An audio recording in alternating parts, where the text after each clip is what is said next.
In today's video, I'm going to teach you how to edit Kajabi blog pages. We'll be working inside your Kajabi dashboard to update the look and layout of your blog page, especially the way your blog posts appear to visitors.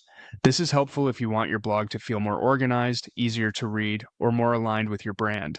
Start by opening your Kajabi dashboard. Once you're in, go to the website section. This is where Kajabi stores the pages and design settings for your site. From there, click Website Pages to view the pages connected to your website. Next, find your blog name in the list and select it to customize the page. This opens the drag and drop page builder, which is where you can make visual changes to the blog layout without needing to touch code. If you've never used this area before, take a moment to notice the sidebar on the left, since that's where most of the editing options will appear.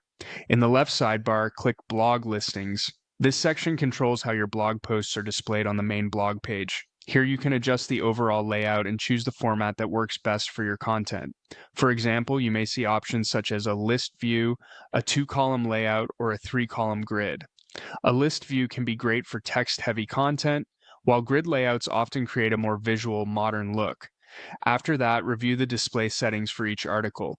You can check or uncheck items like the publish date, tags, author name, and other post details. This gives you control over how much information appears at a glance. If you want a cleaner layout, you may choose to hide some of these elements. If your audience benefits from more context, you can leave them visible. Once everything looks the way you want, click Save to apply your changes. That's it. Your Kajabi blog page is now updated and ready for visitors.